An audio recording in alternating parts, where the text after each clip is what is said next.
ధనస్సు వారి గనక చూసుకున్నట్లయితే మీకు శుక్రుడు యొక్క రాసుల నుంచి అంటే 6వ భావం నుంచి 7వ స్థానంలోకి కుజుడు వెళ్తున్నాడు. 3 ఆగస్టు నుంచి ఒక 43-44 రోజుల పాటు అక్కడ ఉంటాడు. ఈ యొక్క గ్రహం అక్కడ ఉన్నంత కాలము మీకు కలిగే ఫలితాలు ఏమిటి, మరియు మీ పూర్వజన్మ కర్మకారకుడైన శుక్రుడు కూడా నీచ పొందుతున్నాడు.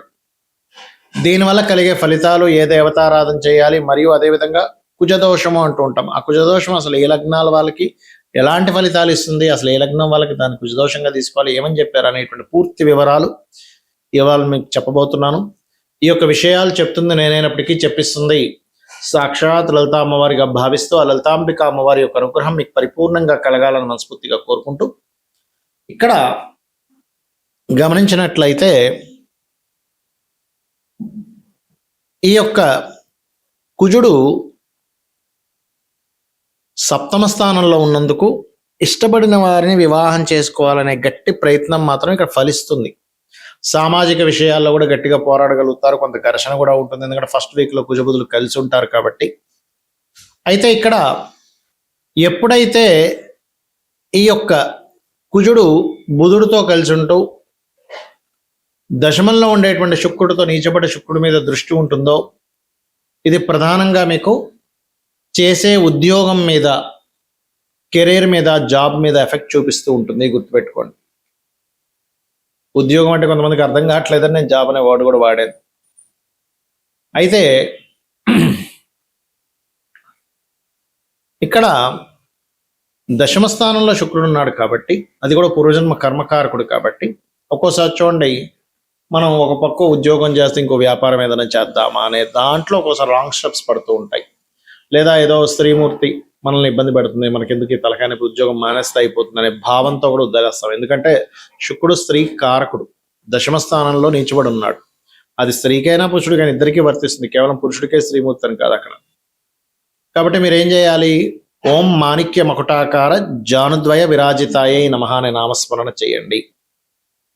అలాగే మరొక విషయం ఏంటంటే, ఇక్కడ 6వ అధిపతి దశమంలో ఉన్నాడు కాబట్టి అప్పులు ఇవ్వడం, మీరు ఉద్యోగం ఎక్కడైతే చేస్తుంటారో అక్కడ ఉండేటువంటి వ్యక్తులకి అప్పు ఇవ్వడం కానీ అప్పు తీసుకోవడం వల్ల కూడా మీకు అది ఇంకొక అనవసరంగా ఉద్యోగంలో కోరి ఇబ్బందులు తెచ్చుకున్న వాళ్ళు అవుతారు.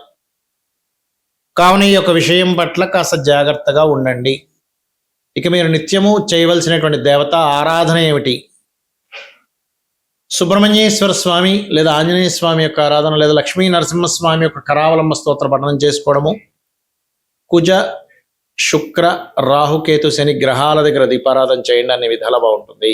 చాలా మందికి కుజుడు అనగానే కుజదోషమే గుర్తొస్తుంది. అయితే శాస్త్రంలో అసలు కుజదోషం గురించి ఏమని చెప్పారు, ఎక్కడా కూడా మీకు కేవలం లగ్నం నుంచి చూసుకోమన్నాడు కానీ చంద్రుడి నుంచి, రవి నుంచి, శుక్రుడి నుంచి చూసేస్తుంటారు. అలా గనక చూస్తే కుజుడు ఉండడానికి ప్లేసే లేదు. ప్రతి జాతకం పుట్టిన ప్రతి ఒక్కరికి కుజదోషం ఉంటుంది, అంతే కదా. అయితే ఈ కుజదోషాన్ని మనం అసలు ఎలా తెలుసుకోవాలి, 2 విధాలుగా ఉంటుంది కుజదోషం. ఒకటి, మీకు లగ్నం నుంచి పాపస్థానాల్లో ఉన్నట్లయితే, అంటే పాపస్థానాలు అంటే మళ్ళీ ఇక్కడ కుజుడికి ఉండే స్థానాలు వేరు. లగ్నంలో ఉన్నా, 2లో ఉన్నా, చతుర్థంలో ఉన్నా, సప్తమంలో ఉన్నా, అష్టమంలో ఉన్నా, వ్యయంలో ఉన్నా కుజదోషం అని చెప్తూ ఉంటారు. అయితే ఇది గురువర్గ లగ్నాలకి కుజదోషం కిందకి రాదు, ఎందుకంటే గురువర్గ లగ్నానికి కుజుడు శుభుడు. సర్వే త్రికోణనైతారో గ్రహ శుభల ప్రదాహ అని నా శ్లోకం ఉంది, దాని ఆధారంగా చూసుకుంటే. కాబట్టి మేషానికి, కర్కాటకానికి, సింహానికి, వృశ్చికానికి, ధనుర్మీన లగ్నానికి కుజదోషం వర్తించదు. ఈ రకంగా కుజదోషం క్యాన్సిలేషన్స్ ఉంటాయి. అంటే కుజుడు ఏదైనా శుభగ్రహంతో కలిసి ఉన్నాడా, శుభ నక్షత్రాల్లో ఉన్నాడా, శుభ కత్తెరలో ఉన్నాడా అనేది చూసుకోవాలి. ఒక్కొక్కసారి శనివర్గ లగ్నాలకు కూడా శుభగ్రహాలతో కలిసి ఉంటే కుజదోషం పెద్దగా ఇవ్వదు. అంటే ఎవరెవరు ఏ లగ్నాలు, వృషభము, మిథునము, కన్య, తుల, మకర, కుంభ లగ్నాలు. అయితే ఇక్కడ ఏంటంటే ఎప్పుడు కూడా కుజదోషము అనగానే ఒకటి లగ్నం చూసుకోవాలి, రెండోది దాని స్థితి చూసుకోవాలి, మూడోది ఏ లగ్నానికైనా ఆ యొక్క స్థితి పాడైపోయి ఆ భావంలో ఉంటే ప్రతిసారి పెళ్లి మీదే చూపించదు కుజదోషం అనేది, బాగా అర్థం చేసుకోండి. లగ్నంలో ఉండి పాడయ్యాడు అనుకోండి, ఆ వ్యక్తికి శిరోవేదన, బాడీ పెయిన్స్ రావడము, విపరీతమైన అగ్రెసివ్ నేచర్ రావడం ఇస్తూ ఉంటుంది. 2వ భావంలో ఉండి పాడయ్యాడు అనుకోండి, కుటుంబ కలహాలు ఇస్తూ ఉంటుంది. ప్రతిసారి మీకు వివాహం మీదకి వెళ్ళిపోకండి, కుటుంబం స్థానంలో ఉన్నాడు కాబట్టి కుటుంబ కలహాలు అర్థం చేసుకోవాలి. ఎలా అంటే ఇప్పుడు చూడండి, మనకి బాడీలో మన బ్రెయిన్లో ఎక్కడో దగ్గర క్లాట్ ఏర్పడింది. క్లాట్ ఏర్పడినప్పుడు ఆ క్లాట్ ఏ బాడీలో ఏ పార్ట్కి సంబంధించింది అయితే ఆ పార్ట్ వాళ్ళకి వీక్ అవుతూ ఉంటుంది కదా.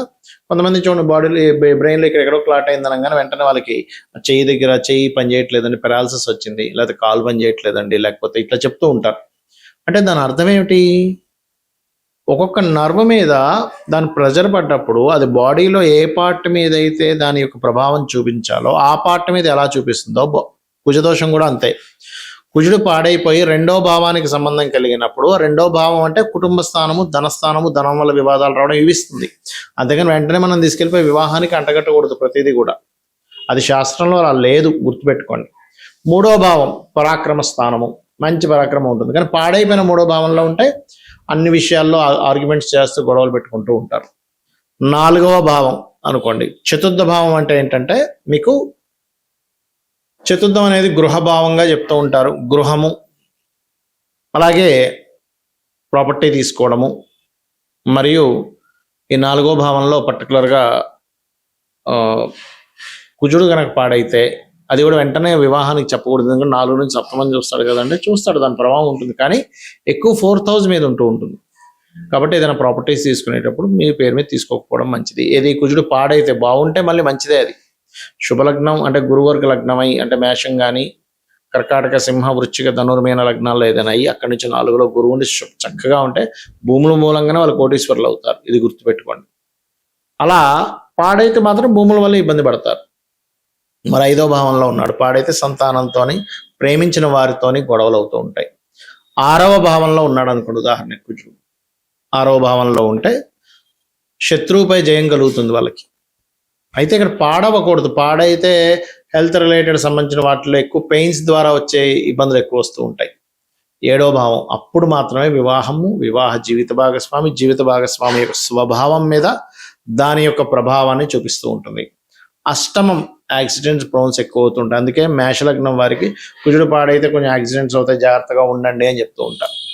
భాగ్యము తండ్రి గారి మీద, తండ్రి యొక్క స్వభావం మీద, లాంగ్ జర్నీస్ వెళ్ళేటప్పుడు జరిగేటువంటి కొన్ని సంఘటనలు యాక్సిడెంట్స్ అవ్వడం లాంటివి మీద ఇస్తూ ఉంటుంది లాంగ్ జర్నీస్లో, ప్రతిసారి కాదు. దశమ స్థానంలో బాగుంటేనేమో వాళ్ళు లీడర్ అవుతారు, వాళ్ళు ఉండే కెరియర్లో. బాగోపోతే ఆ సుపీరియర్స్తోనే వీళ్ళు ఇబ్బంది పడుతూ ఉంటారు, కెరియర్లో ఇబ్బంది పడుతూ ఉంటారు. లాభస్థానంలో కుజుడు బాగున్నాడు అంటే అన్ని విధాల లాభం. స్పోర్ట్స్లోని, భూముల మీద, అన్నిటి మీద పాడైపోయాడు, లాభం వస్తుందనే ఆశ వల్ల పోగొట్టుకుని ఉంటాడు. 12వ స్థానంలో కుజుడు బాగుంటేనేమో తండ్రి ఆస్తి ఖచ్చితంగా వచ్చి తీరుతుంది, పాడైపోతే తండ్రి ఆస్తి గొడవల్లో ఉంటుంది. ఇలా కుజుడు ఎక్కడున్నాడనేది తీసుకోవాలి.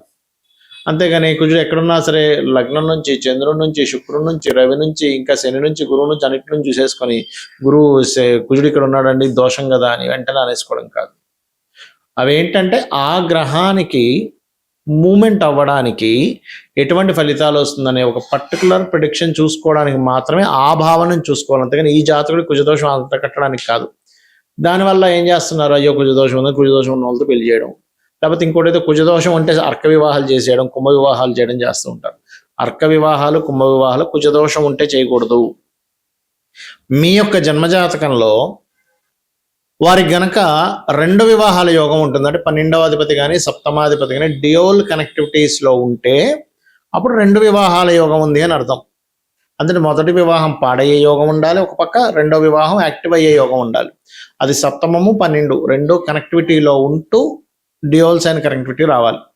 అప్పుడు ఓకే, మొదటి వివాహం ఏదైనా డిస్టర్బ్ అయ్యి ఆ మహాదశలు నడిచేటప్పుడు అది 2వ వివాహం. కొన్నిసార్లు ఏమవుతుంది, అవతల వాళ్ళ జీవిత భాగస్వామి యొక్క జాతకం కనుక బలంగా ఉన్నప్పుడు అది 2వ వివాహానికి దారితీయకుండా సమ్ టైమ్స్ భర్త ఒక దగ్గర, భార్య ఒక దగ్గర.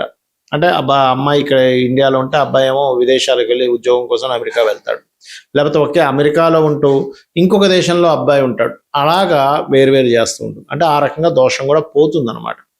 మనం దీన్ని పూర్తిగా అర్థం చేసుకోవాలి. మరి దీనికి ఏమిటండి పరిహారము?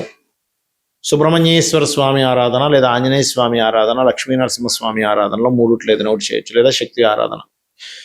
ఇక రావి చెట్టు కిందని సర్పాలు ఉంటాయి, వాటి మీద పసుపు కుంకుమ గంధం కలిపిన వాటర్ని వేసి ప్రదక్షిణం చేయండి. అదేవిధంగా వీలైనంత మట్టుకు ఏదైనా ఆలయాల్లో హోమాలు జరిగేటప్పుడు అక్కడ మీరు ఏదైనా ఆ హోమానికి తగ్గ సామాగ్రి మీరు ఇవ్వండి, మీకు మీకు ఫైనాన్షియల్గా బాగుందంటే. సంఘ సంబంధంగా అంటే మనం చూడండి, ఇప్పుడు బయట సొసైటీగా మనం ఏం చేస్తే బాగుంటుంది కుజదోషం పోతుంది అంటే, రక్తం కనుక మీకు పుష్టిగా ఉంటే రక్తదానం చేయండి, ఖచ్చితంగా కుజదోషం పోతుంది. అంటే మీ యొక్క రక్తం వల్ల ఇంకొకరి ప్రాణం నిలబడుతుంది కాబట్టి అది పుణ్యం కిందకు వస్తుంది, గుర్తుపెట్టుకోండి. కందులు దానంగా ఇవ్వచ్చు, ఎరుపు రంగు దానంగా ఇవ్వచ్చు. కుజుడు కనుక బాగా దోషభూయిష్టం అయితే మంగళవారాలు ఎటువంటి ఇంపార్టెంట్ పనులు అవి పెట్టుకోకండి, దానివల్ల వివాదాలు వస్తూ ఉంటాయి. ఇలా చేయండి, అన్ని విధాలా మీకు బాగుంటుంది. అమ్మవారి అనుగ్రహం మీకు కూడా మీకు పరిపూర్ణంగా కలగాలని మనస్ఫూర్తి కోరుకుంటూ శ్రీమాత్రే నమః.